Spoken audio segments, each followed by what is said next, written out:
Good morning. As many of you know, I'm David Owens. I'm the Director of Music here at First Unitarian Church of Salt Lake City. And actually, I'm about the only one here these days. We don't even have a production crew. It's just machinery out here and lights. Before I light the chalice this morning, I would like to take just a minute to invite you to do something so that perhaps we can be a little bit more connected. And then at the end of my invitation, you can hit pause on your video and then follow up. Maybe if you can go find a votive candle or even just a single little tea light candle or some special candle that matters to you and your family, let's light a chalice at home while we watch our service. I'll light the chalice here in the sanctuary, which is kind of still the heart of our church, just so that we know we're all still connected to this place, and then you'll also have a chalice candle burning at home for the duration of the service.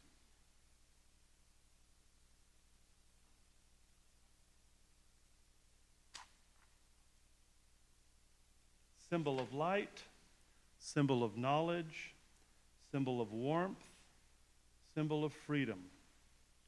We light this chalice as a symbol of our faith.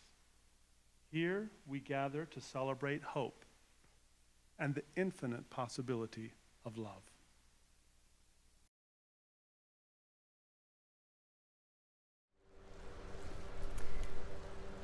Hello, and welcome to the weekend worship service of the First Unitarian Church of Salt Lake City.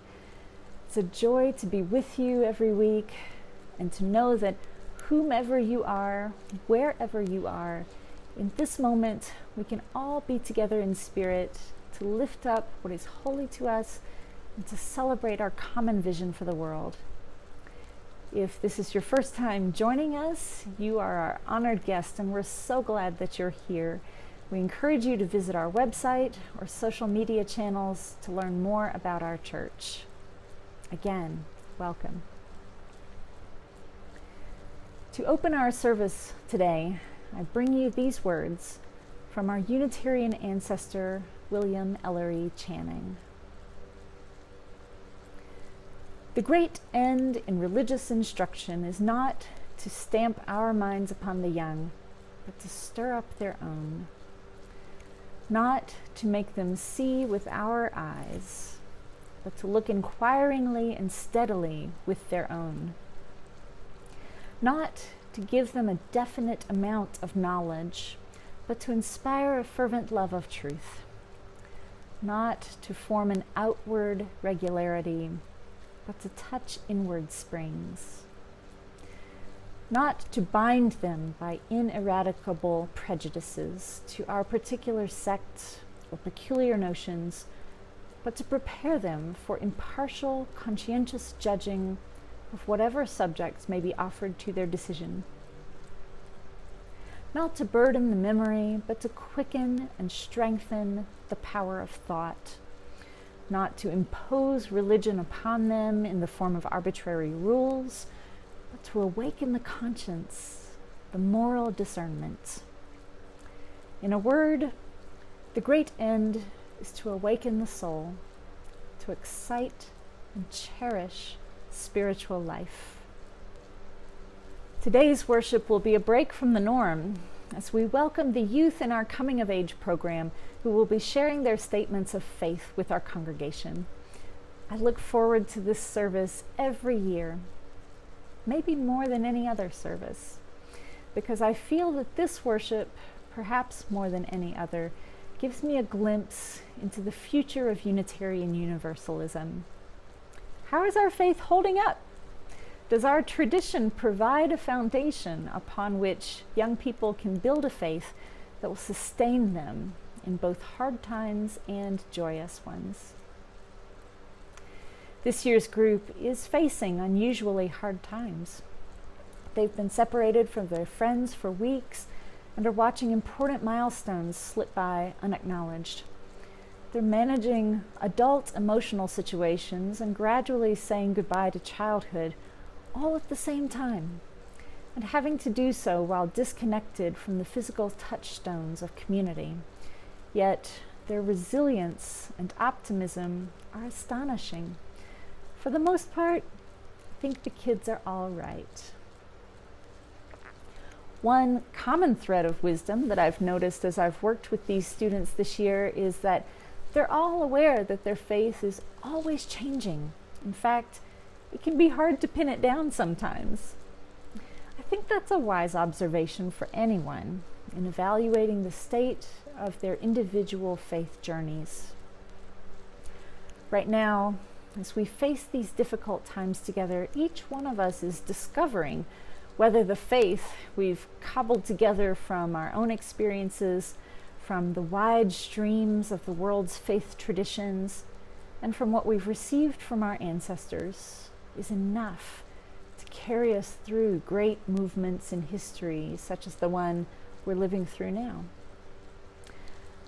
I hope that watching these videos that these students have put together with the support of their amazing teachers and mentors inspire you to reevaluate your own faith. I encourage you, if you're so inspired, to take time and try to put your own faith statement on paper in just 300 to 500 words. You might be surprised at how hard that is and what you learn about yourself in the process. I'd like to take this opportunity to thank those parents, teachers, mentors, and our religious education staff who have served as guides to these students this year as they've wrestled with these big, hard questions.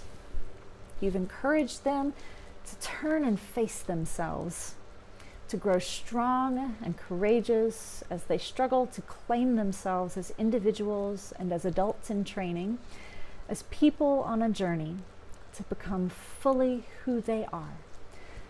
The service you've rendered to our living tradition cannot be measured. From the bottom of my heart, thank you.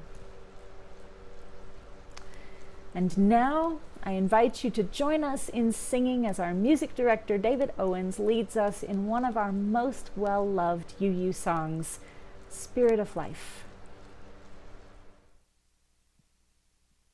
Please join us in singing our opening hymn, number 123, Spirit of Life.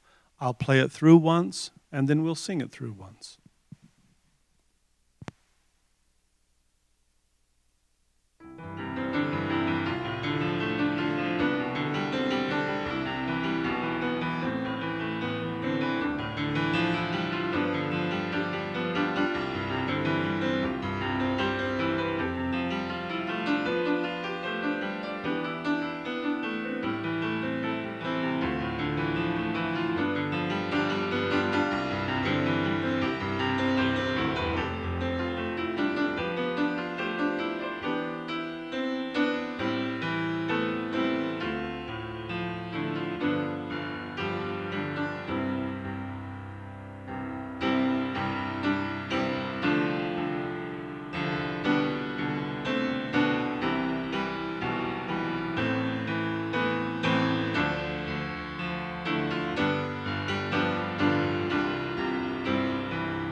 Good morning and welcome to the First Unitarian Church.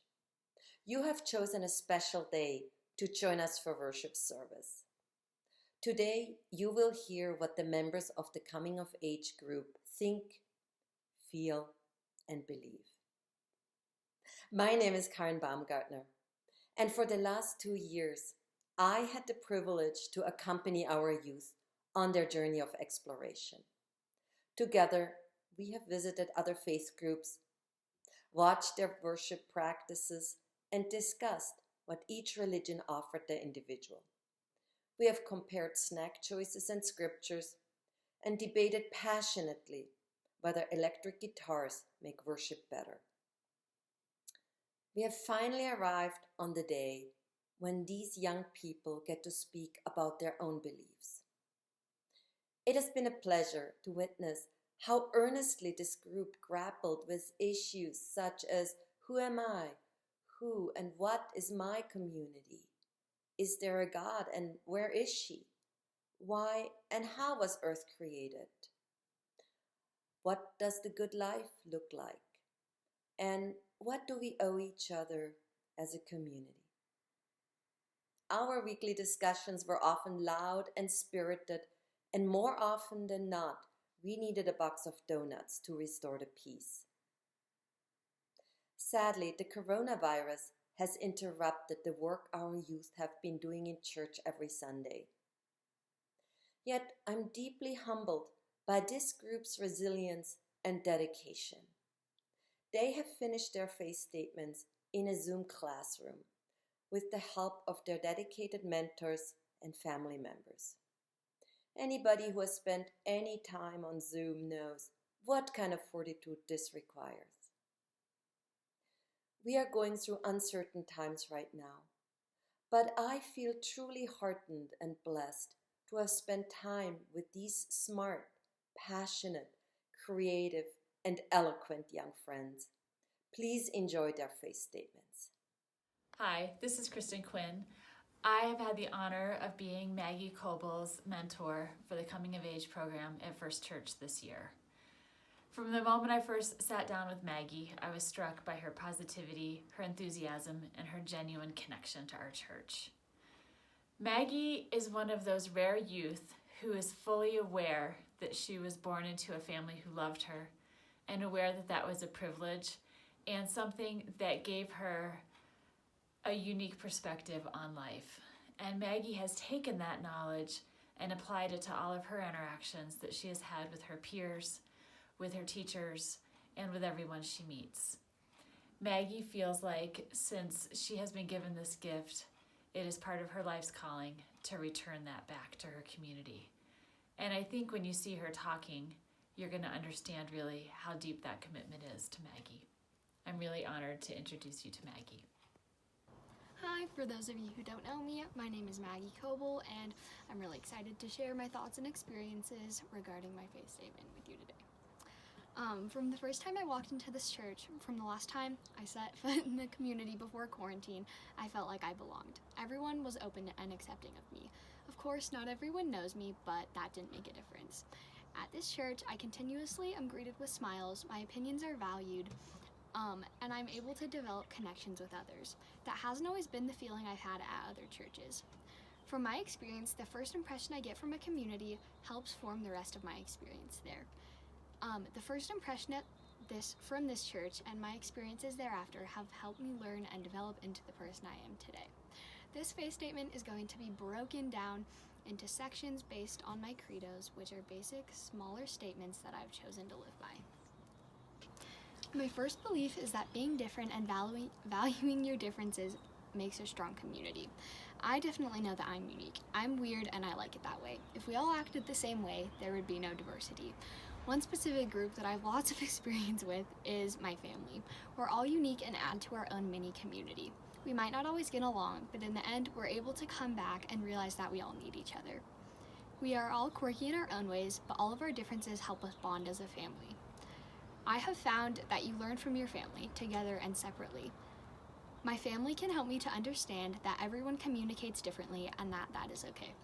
This then applies to the larger community. The lessons learned from my from my family helped me learn to cope with people on the larger scale. My second belief is that a strong community makes strong people. One current experience that I have learned from is the COVID-19 outbreak. It has changed my perspective on community. I used to think that to be a community, you have to literally be together. Through Zoom and various communication methods, we have the chance to keep our community together, even while we are in physically different places. Sometimes to stand together, we have to be alone. I do know that we can get through this together. It might be a challenge, but we can still obtain our separate and whole communities together.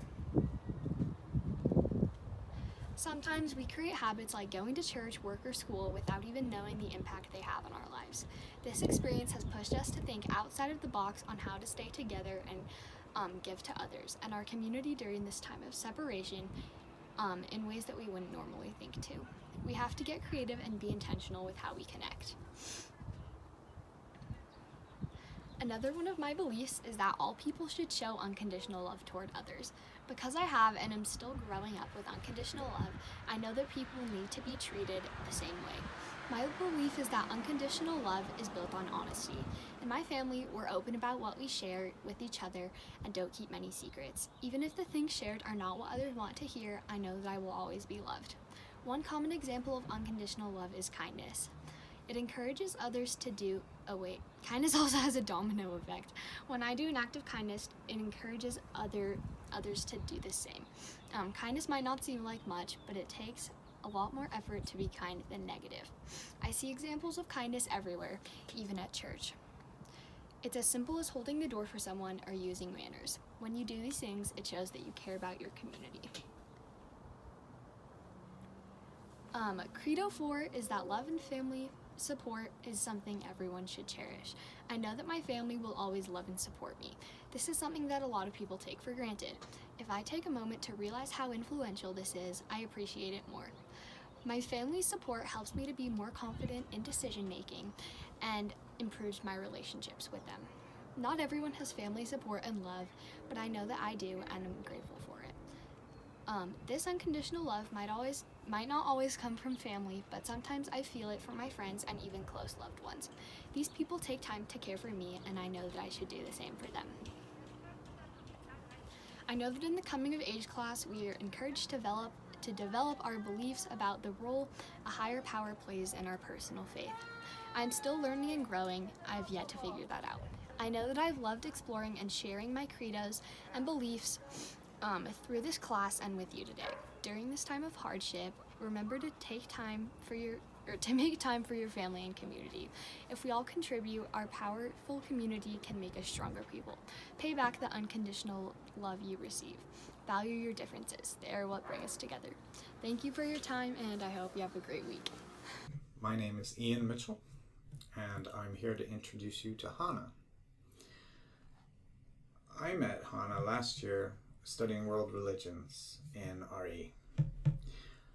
I had no idea who she was or where she was coming from, but the first thing that I noticed, besides the doodles and the artwork, was that she focused on the why.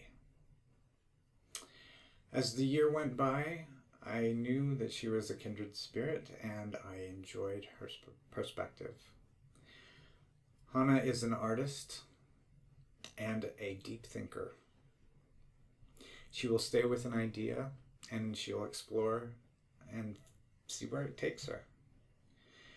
It's been an honor and a privilege to explore and learn with Hannah this year.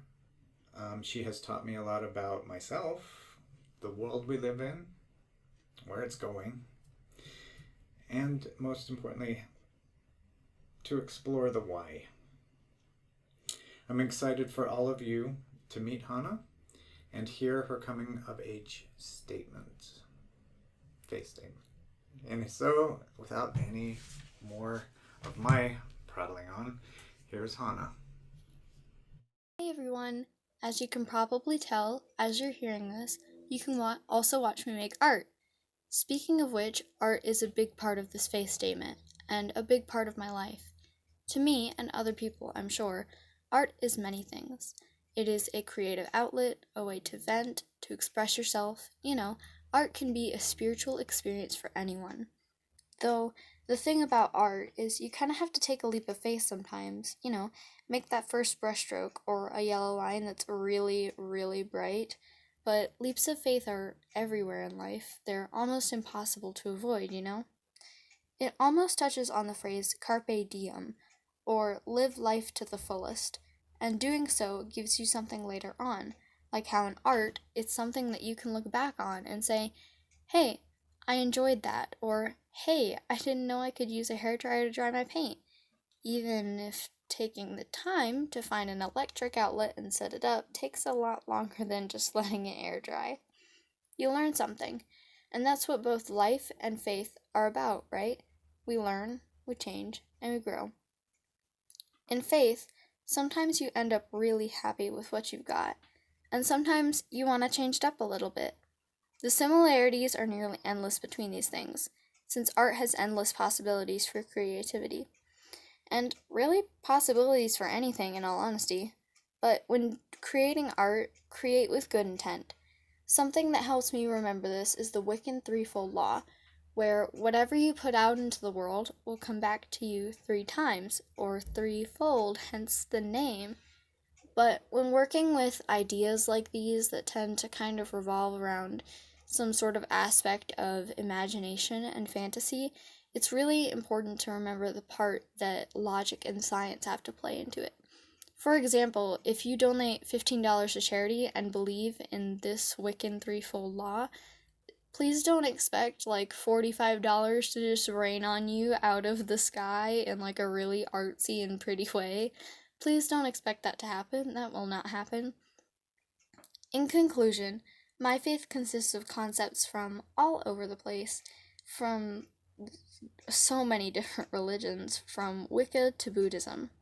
My faith is a weird, constantly changing thing. It's kind of a mess, but that's okay, because I have my entire life to make it not that way. But I think my entire faith is a little too much to cover in a 3 to 4 minute video. So I did my best to cover what's most important to me.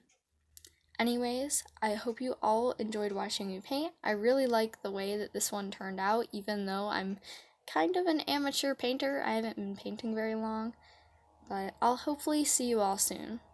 Bye-bye! Hello, I'm Tyler Adams, and I'm introducing Ian Garrett. As I have worked with Ian over the past several months, he has taught me a lot. Ian has a strong personality. He's a very authentic person, and I could tell when I asked him questions that he would give his opinions exactly as they are, without trying to impress me or sound well-read. In fact, many of our discussions were focused on how it can be so difficult to make definitive statements about spiritual topics. And let's be honest, that doesn't really go away with age, which is why I'm so impressed with his ability to make meaningful insights on such a complicated subject. His views didn't seem to be based on popular opinion, and he would stick up for himself if challenged. Ian exhibits a resilience that I wish I could have had at that age, and I know he will continue to grow and learn as time goes on. Hi, my name is Ian Garrett, and this is my faith statement. As I've been writing my faith statement, I've noticed that my ideas in faith have changed and grown in so many different ways. This made me think about the nature of spirituality. We cannot make who we are permanently just by this faith statement. There's room for spiritual view for someone my age, but this is important to keep that view flexible and not have a spirituality so fixed that it is hard to change later in life. One of my current beliefs is karma, but not the stereotypical karma. I have my own sense of karma that I've created. It's also like a moral compass for me. For example, in my karma, I believe that if you are hurting someone or making someone's life harder for them, you are going to have karma punish you back. But I don't think you should get karma for stuff like biblical sins because some of them are probably not going to hurt anyone. For example, homosexuality. I also think that you should live your life in its simplicity. It is easy to be too concerned with success or money when you should let your life go on and make these yes or no decisions in life. Life is like a video game. There's so many choices to make at every moment of your life, and so many different outcomes that could change your life forever. You can be too concerned with the ideal outcome that you miss some precious experiences along the way. You can also live life in a disappointment because you didn't live your ideal life. In other words, there's no point in overexcitement, in my opinion, because it creates more disappointment in life. Instead, enjoy life in its simplicity. But as life goes on, I know I'm going to change my spiritual view. For this reason, I think it's very important to stay open-minded. Who knows, I might turn to Satanism when I am 30. But what open-mindedness also means to me is that you are humble enough to admit that you're wrong. Spirituality is a complex topic, and you probably won't fully get it completely from the beginning. It was also even hard for me just finding my spirituality with this faith statement. But as life goes on, I will change my spirituality, but I think that I'm going to have some of the same ideas, and I hope to stay open-minded enough that I can still learn throughout life. My views may change, and that's okay. But in the meantime, I can live my life as well as possible with the things I know now. Good morning. It's my great privilege to introduce you all to Finn Johnson. I've been working with Finn in the Coming of Age program for the last few months and have known him through our church community and through his family for many years. Finn is a great fan of the outdoors, the natural world, and I've been able to share a couple of Patter days with him over the years. Finn is a self-described skeptic, a quality I'm sure resonates with many of you within our community. With that in mind, he appreciates scientific discovery and finding areas where there is proof of how and why things exist. As we approached his faith statement, we looked for ways to find hope and proof of how incredibly tenacious the natural world is. I encourage you all to find a moment to talk to Finn in coffee hour and to engage him in conversation. I'm sure that you'll find that he pushes the depths of your thinking. I've appreciated all my time with Finn and his commitment to the Coming of Age program and to our community. Thank you all. Faith is a difficult concept for me. Is it simply to believe in something, or is it more than that? When asked to write this, I had to think about that. There are many things that I would say I believe in, but I don't know if I have faith in them. I decided that to have faith is to put your trust and energy into that thing or idea, not just to trust that it exists. As I was trying to find things that I have faith in, I realized that there were actually very few. The goal was to find 5, but everything simplified down to 3 main ideas. What I found was I had faith in randomness, the tenacity of nature, and asking questions. This seems like a rather random collection of words to be the only things that I have faith in, but hear me out. These things are what make up our daily lives, from the existence of a plant to the fact that you noticed it, and to what it makes you start wondering about. It seems mundane, but they all go together, making each day beautiful, making each day unique. First is the randomness. What is more certain in this universe if not randomness? Scientists have found it to be the base of everything, as at some point nothing is certain. This comforts me, as it means that nothing is predetermined, that any event, no matter how unlikely, can happen. The general uncertainty of life, which many people find terrifying, instead means to me freedom. Freedom for anything to be true, for anything to exist. This randomness changes things. Someday it may change my beliefs, it may shake me to my core. The possibility of anything happening to me is a blessing, something that makes this universe all the more exciting. Second is the tenacity of nature. Just for a moment, think about the tardigrade, or water bear as they're more commonly known. This creature is nearly impossible to kill.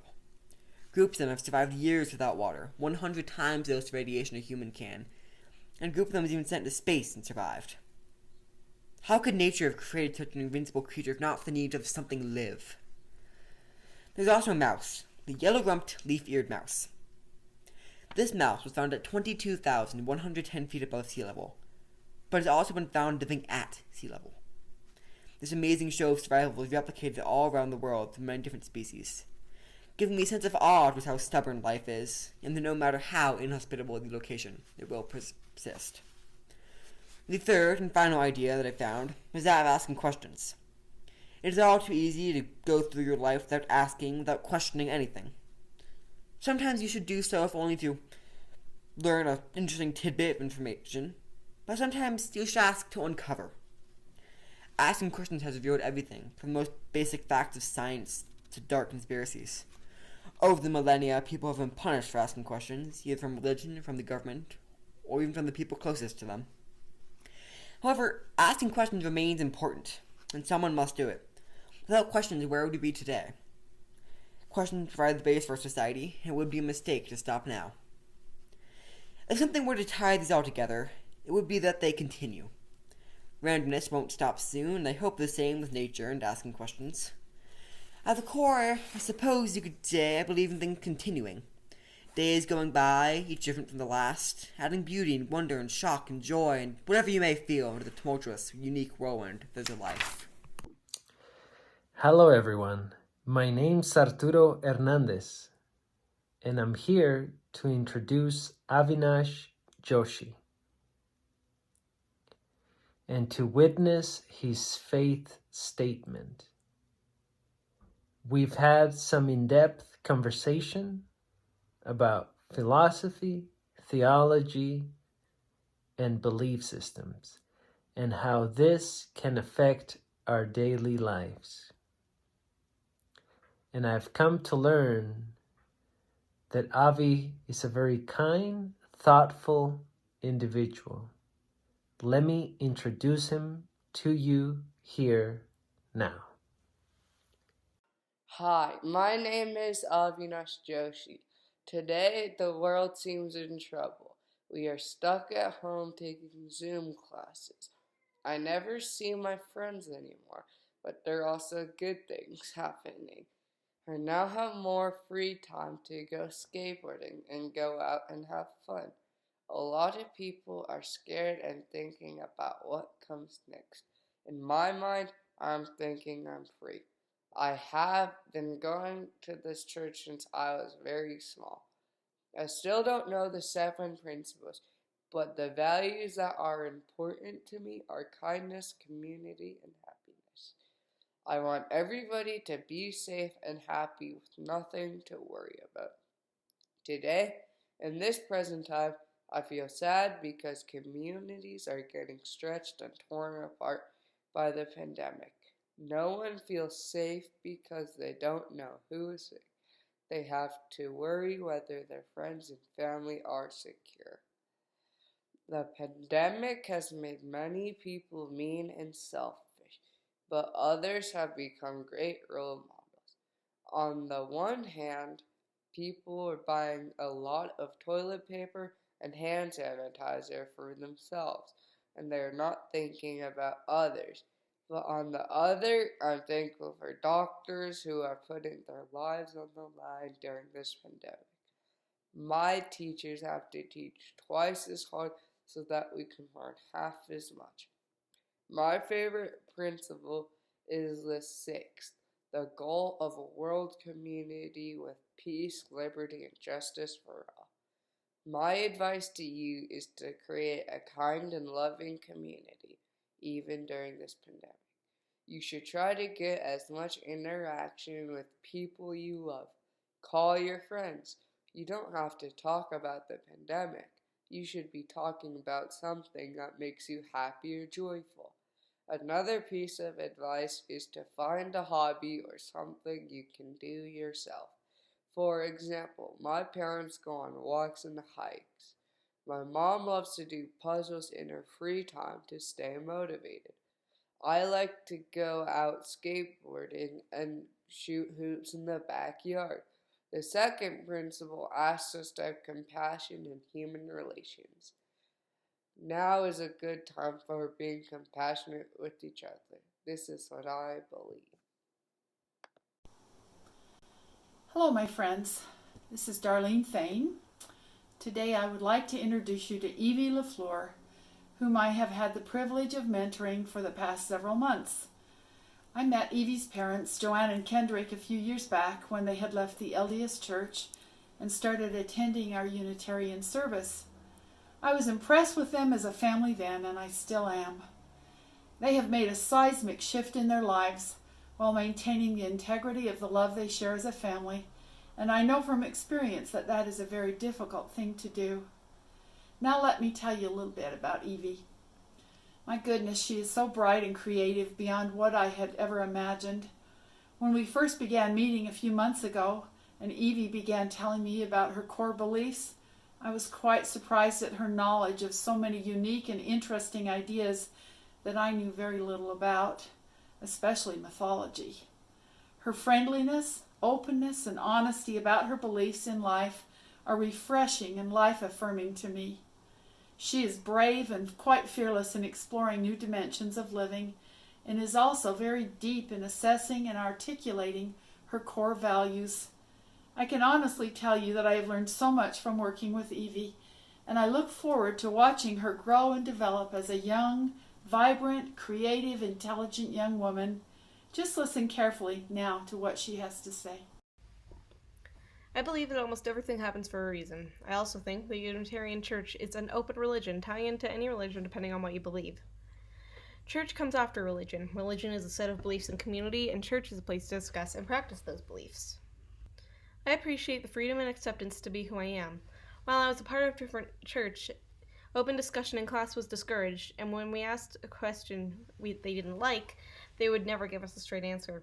Here, in the Coming of Age program, they encourage open discussion and civilized argument. I appreciate the 7UU principles because it shows you can be a good moral person even if two people can't completely see eye to eye.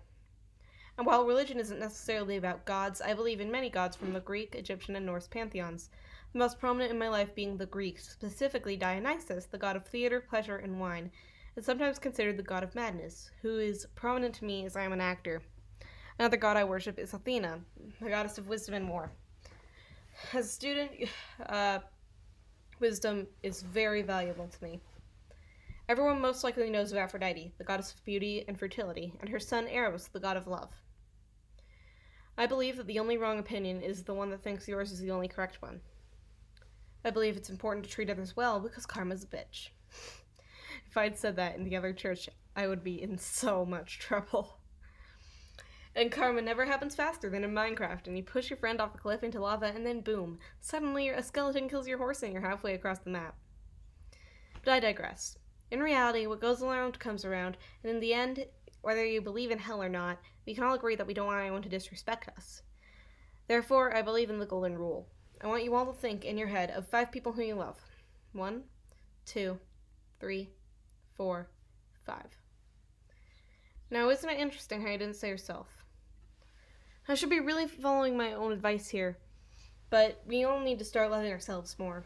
And when someone walks into a room and you can feel them, like their aura, that's confidence. The ability to shout your name proudly at a universe that tells you you're nothing, that's confidence. And I wish I could say I can do that, but I can't. But I'm trying, and one day I will. I don't believe in the concept of fate, but I do believe that everyone has a purpose. There are only 2 days that really matter in your life. The day you were born, and the day you find out why. I also believe that your life begins the day it nearly ends, but not in the sense you might think. When something happens that is so emotionally crushing that you feel like you just want your life to end right there on the spot, but you pull through and you change, that's when your life starts. Every day from that point will be different, and you will act differently. When someone tells me my sexuality or religion is a phase, I tell them that life is, in and of itself, a phase. My life is a phase, and while I'm currently pansexual, in the end I might discover a different sexuality. Everything is a lesson to learn, and in the end it just helps us become better people. These are a few of my current core beliefs. Thank you for listening. I want to introduce my mentee, Liam Lamafa, to you. Liam, in my opinion, is an extremely intelligent young man. I have been amazed at the depth of his knowledge in a number of areas. Our conversations around various topics of his faith statement ranged from writings of the Stoics to the limitations of our written and spoken language.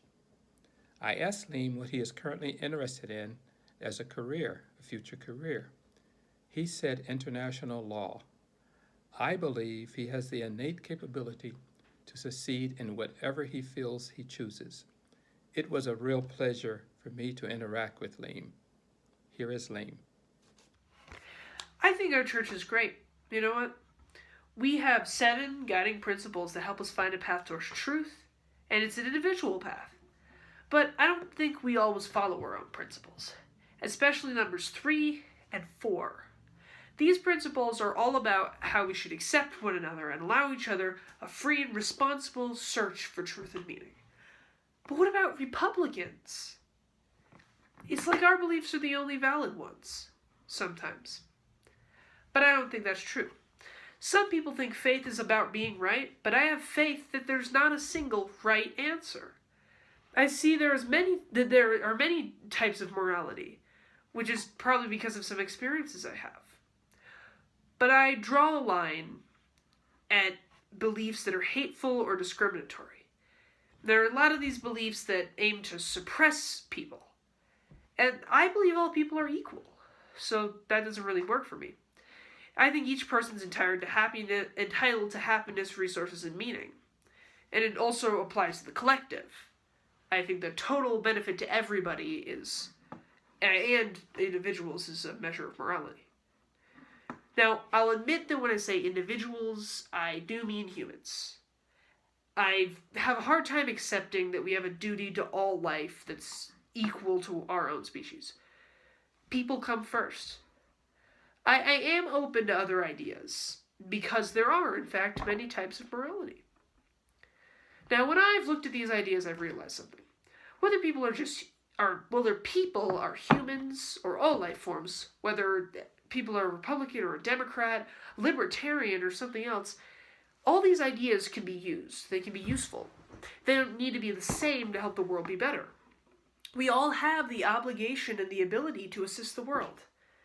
I have faith that although people have a large capacity for evil, they also have a capacity for good. I know the word obligation is scary. It sure scared my mentor. But why would I let this capacity go to waste? Now, you may notice an undertone of doubt and uncertainty that's shown up in my statement of faith. Like my doubt about the correct morality or how to define person. These things are there for a reason. This reason is reason. I have faith that reason, logic, questioning are some of the highest forms of understanding. Lots of terrible things happen when people don't think critically. But as I apply logic to my own principles, something starts to happen. You see, all the things I've said are based on assumptions. In fact, mostly every belief is based on assumptions. Even reason relies on assumptions. If nothing can face reason, what can we do? Well, I'm going to take a moment to talk about God, casually, as you do. I see God as the thing that defies reason. No real words can describe my view of God. Now, we can try to define God, but God will escape a proper definition. But before the definition is even finished, the definition becomes improper. No definition can be finished without simplification. So then we have this thing we can't even call a thing. How do we know it exists? Well, my mentor and I were talking about this issue, and we came up with a phrase for this. That's where the faith comes in. So, in this world of high reason, not everything has to be defined. Things can be believed even without logical proof. That's how I see it. I know it's a contradiction. I know it's all contradictory. But you know, contradictions are important, because that's where the faith comes in.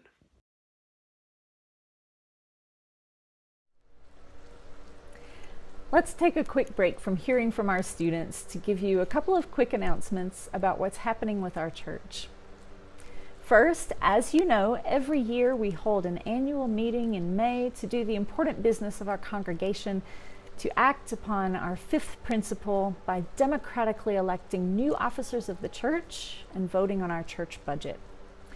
This year, our Board of Trustees will hold this meeting on May 31st. And yes, of course, it will be a virtual meeting. If you are not yet a member of our congregation and would like to be able to vote in the meeting, please send an email either to myself or to Reverend Tom, and we will be glad to talk with you about membership in our congregation. But you'll need to do that before this Thursday, the 30th, so you can be a member for 30 full days before the meeting. And similarly, the annual meetings of our Unitarian Universalist Association are coming up June 24th through 28th, and any member or friend of a UU congregation is welcome to attend this year's first ever virtual General Assembly. The cost is $150. That's a fraction of what GA attendees usually pay. And the event includes worship, workshops, and lectures, including the Where lecture to be given this year by author Naomi Klein. You can register for Virtual General Assembly by visiting uua.org, and please let me know if you'd like to attend. At this time, our virtual offering will gratefully be received supporting the work of our congregation in Salt Lake City. Please use your Givelify app to put your donation in the virtual plate, to pay your current pledge, or to donate to our other funds.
Over the last few years, I've had the privilege and honor of getting to know Bridger, not only as a person, but what he believes and how that has shaped him as a person.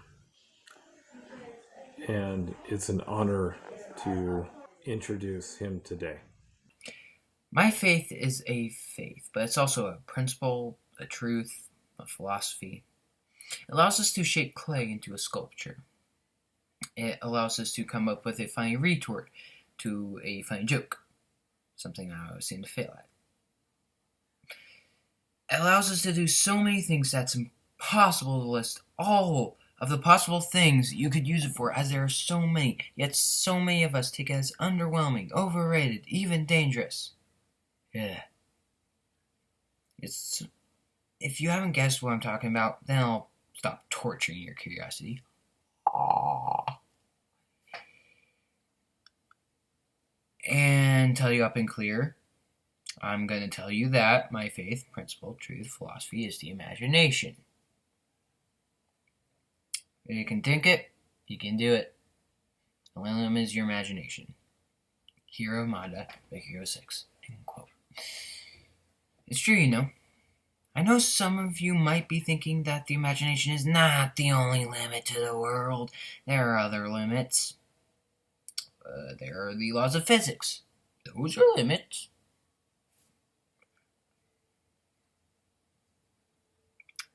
You know what? But you know what?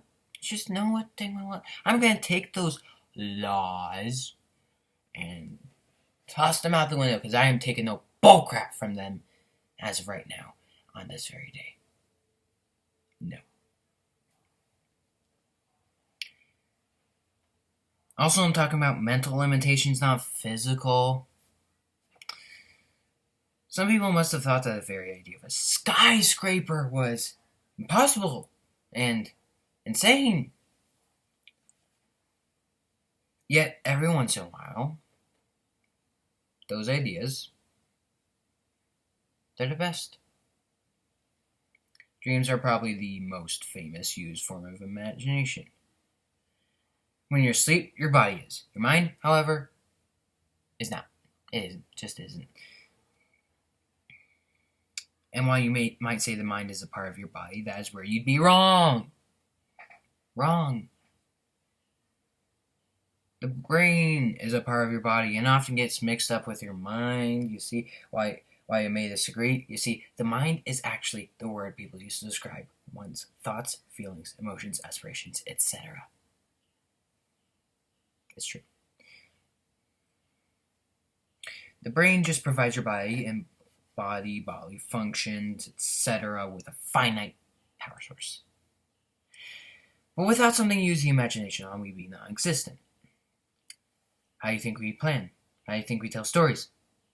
How do you think we make up games? It's astounding how much we use the imagination, yet how little we respect it or recognize it.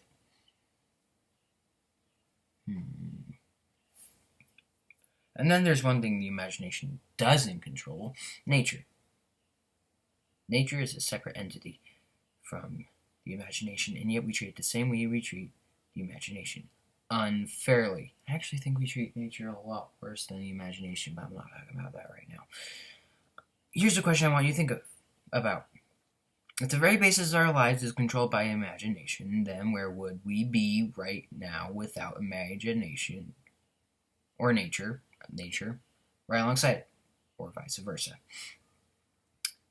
I want you to take it and think about the answer.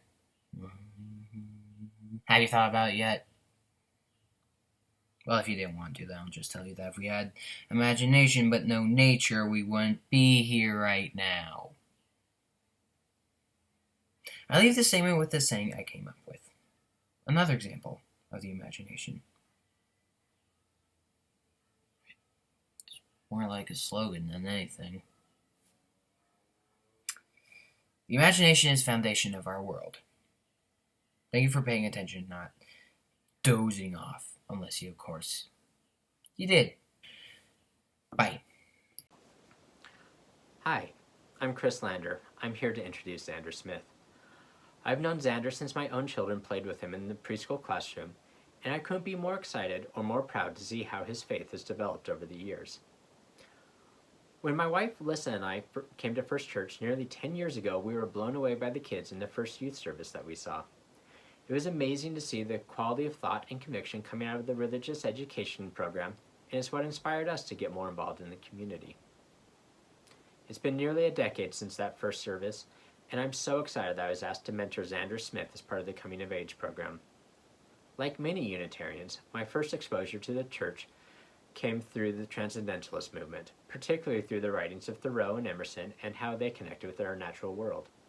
You can imagine my excitement when I found that Xander's budding faith aligned closely with my own, even if our inspirations were different. Think Wally rather than Walden. It's been my pleasure over the past few months to help guide Xander as he wrestled with the big questions in life, and help him put into words how his connection to the natural world guides his own faith. Xander has worked hard on his faith statement, and I'm so excited for him to share it with all of you. Hi, I'm Xander. I'm Xander Smith. I've been coming to First Church since I was about 4 years old, which means that me and my sister have been coming here for 6 or 7 years. My parents are Kendra and Jonathan Smith. They teach 4th through 6th grade at the religious education classes. I believe that the earth is an all-powerful being, and that we should treat it with respect. That the earth is something we should respect and take care of it. How I got to believe this was through a few things. My parents telling me about pollution, a science fair experiment that I did when I was in 6th grade, and the Pixar movie Wall.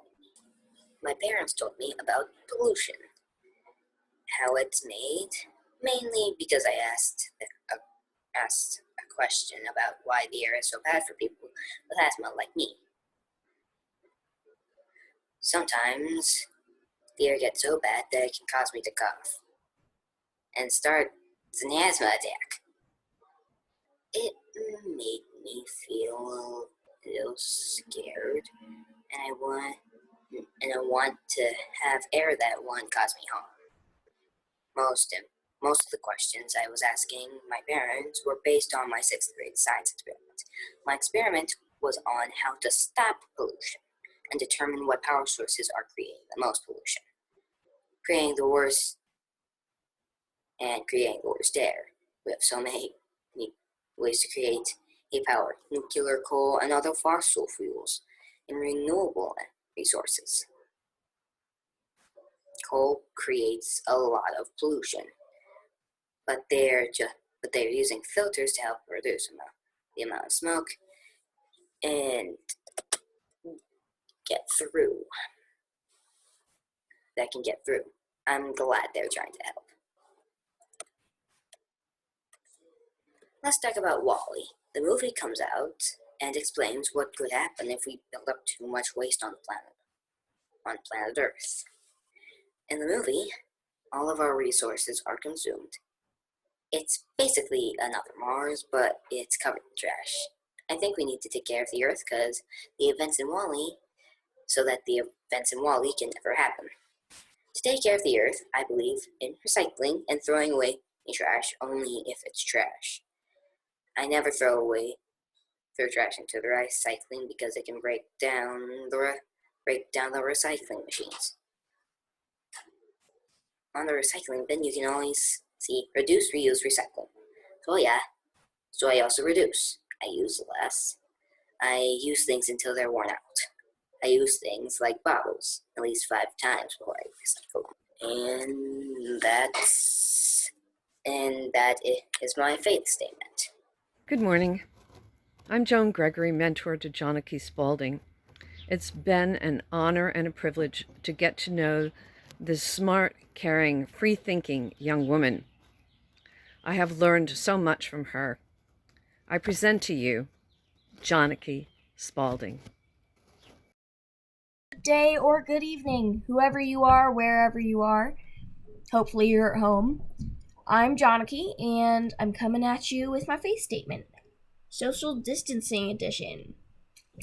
While I was writing this, I didn't really have very much motivation. because between coronavirus and social distancing, I haven't really gotten a chance to do anything productive other than schoolwork. So this was and has been the best thing and the worst thing that's happened to me throughout quarantine. A few months ago, I was listening to the news on the radio, coming back from school, just like any other day, and I heard briefly someone say that for many people, God is less of an entity and more of an ability to believe and to imagine. That's been the only given definition of God that I've ever actually connected with my entire life up until now. Usually, when we're littler kids, we're given one solid definition of God as some floaty dude up in the sky who makes all the decisions and rules over everything. But now that we're getting older, we have a lot more freedom to make our own decisions and to craft our own definitions of God. I might just be speaking for myself, but I don't think that we really think about our faith very often. And when I do, it's not very deeply. So when I was suddenly asked to write this, it was definitely a surprise. And while I've been trying to get inspiration to write this, I've noticed a few things. One is that while we're not allowed to see face to face, we can message and video call people, but it's just not the same, and it becomes a lot harder to exercise your beliefs and your values on other people and to compare them with the rest of the world. No one really seems to expect us to leave our houses for anything other than groceries and other necessities. But I think that right now our main needs are, of course, food, water, shelter, air, but also we need to connect with other people, and it's not really happening right now. So, because of this, I've been stuck with no one but me, myself, and my computer, and it hasn't been very fun. Often, nowadays, I find myself thinking about my faith and if it's getting stronger or weaker, or maybe it might just be staying the same. And after deliberating for quite a while, I realized that my faith is broken into a few parts. Like how with data and reasoning, I've been finding that I have a lot more faith in it because it's the only hope I really have right now for getting out of this. But I've had a lot less faith in the general society and for leaders because people are making really bad decisions and it's hurting a lot more people than they could ever imagine. Even though the youth of today, we don't get our voices heard very often, when they are heard, we usually make the most impact because we can still think outside of the box. We haven't been molded into some perfect statuette for society to just integrate because we still have our own ideals and we don't have to conform as much as adults do. And because of it, we can come up with our own solutions without having to use guidelines or to have to think about how everyone else is going to react to it. And because of this, I realized that I think my faith lies within the youth of today, and it also lies in the adults who still have the ability to think outside of the box. So, it's not really the best ending. Don't really know a very good way to end it. But, yeah, this has been my faith statement. Hope you enjoyed. Hello, everyone. My name is John Major. I had the honor of mentoring Owen Wilson during this coming of age program. I've known him for a while, but never had the opportunity to dig with him into the kinds of questions we were grappling with this year. We found a common ground right away in the books we loved and decided early on to revisit Terry Pratchett's Small Gods. As a way to get going, it is a very funny satire of an ancient theocracy run amok and had some fine metaphysical points to make about tortoises, eagles, and prophets wandering in the desert. It was clear to me early on that Owen is a deeply thoughtful young man and has already come to some firm conclusions about what he believed. To continue, Owen suggested one of his recent favorites, Salt to the Sea. He warned me that it was a bit dark. In fact, it is a grim, exciting, and beautiful novel set during the evacuation of East Prussia at the end of World War II, the story of a group of refugees thrown together, caught between the Nazis and the Red Army. It was not an easy read, forcing you to consider what you hold most dear in life. And it left me deeply impressed with Owen. I've never judged books by their covers, but readers tell you a lot by the books they love. As our discussions together deepened, I dragged in my Buddhist background, quantum entanglement, and some Monty Python to shake things up. We've had a great time, and I hope I have the chance to hear how his convictions grow and change over the next few years. And I think Owen's faith statement that you'll hear has some wonderful advice for us all as we grapple with sudden and unasked for change. We are all refugees from normality these days, aren't we?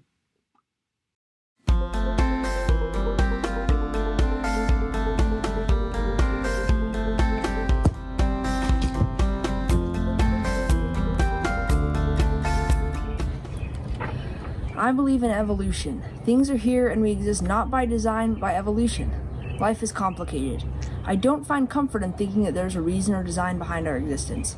We are made of atoms and molecules that are stacked together in order to make skin and hair and bones. I believe it is impossible to explain why we exist or what life is all about. The best thing to do is to just live your life and not worry about deeper meanings. The concept of deeper meaning is just a way for people to explain how they think things should be, not what actually is. As society has progressed, we have taken a step back in what we understand about life. You do you. It's hard for a person to figure out what they believe. People are here by chance. I believe there's nothing beyond death, so we should enjoy our time on Earth. Do the things that make you happy. Going on a hike in the woods, playing sports, cooking good food, driving fast cars. Enjoy your life without infringing on others. I believe in friendship. Spend time with people who are kind to you. Kindness matters because it makes existence a little better. Kindness is the most important thing in life. It is important to have people on your side. I believe in good food. Sharing a meal feels good, and having food prepared for you is a way for people to show you that they're on your side. Preparing good food for yourself is an accomplishment and nourishes you. I like reading about life stories that are different than mine. Imagination and stories are powerful. Our stories were built on the stories that came before us. There is truth in stories.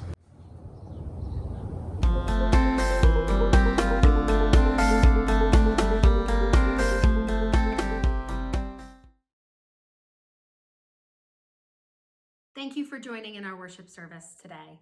My name is Amanda Esko, and I have the pleasure of being the Director of Religious Education for the First Unitarian Church. This group of youth never fails to surprise me. They are loud, opinionated, strong-willed, full of love and joy. It is a pleasure to be with them each week throughout this process. Their commitment to this class, along with their teachers, Karen Baumgartner, Peter Esko, and Raleigh Smith, has been nothing less than extraordinary. Thank you all for the hard work you've put in. With the support of your family and mentors, you have given our community a gift today of this worship service. Thank you. I'd like to end today's worship with a meditation. We are never finished. We are never complete. We are always yet to be. May we always allow each other to grow toward all that we are capable of becoming. Go in peace.